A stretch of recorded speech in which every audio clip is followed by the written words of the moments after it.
Stanley Milgram's Lost Variations, When Small Shifts Crumble Obedience.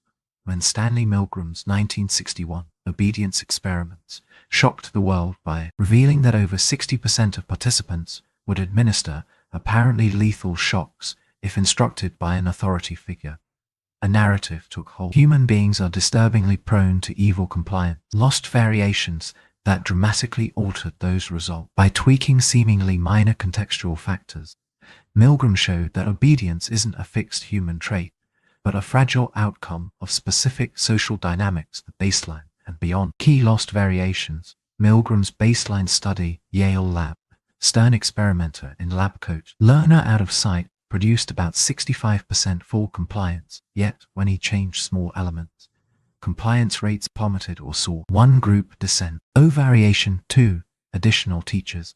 Confederates openly refused to continue after moderate shock. O result: obedience collapsed to roughly 10%. Seeing peers resist gave participants tacit permission to defy authority. 2. Remote authority telephone variation.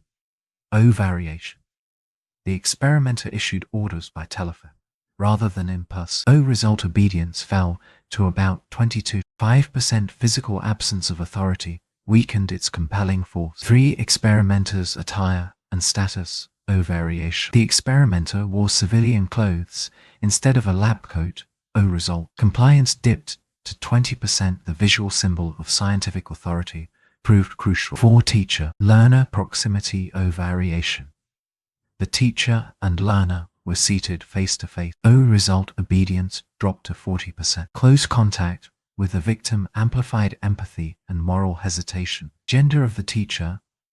O variation: female participants. O result: nearly identical obedience rates, 65%, but women reported higher stress and moral conflict, highlighting that the mechanism of authority transcended gender, even as subjective experience. A few dissenting voices, a phone call instead of direct orders. Milgram's lost variations reveal that authority's power is contextual. Legitimacy cues clothing, physical presence, and social consensus. Peer behavior can bolster or erode obedience. Social support erodes compliance. Even a single ally's dissent dramatically diminishes the felt necessity to obey. Empathy interrupts obedience. Closeness to the victim reawakens moral agency.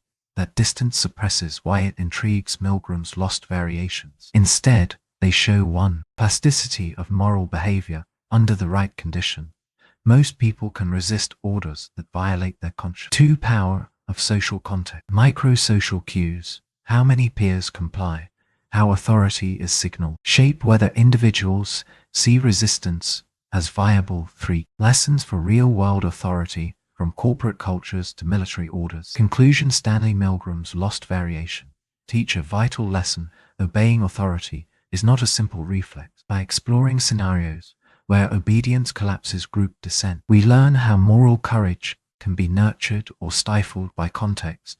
In a world still grappling with abuses of power, Milgram's nuanced findings offer a blueprint for designing social environments that empower conscience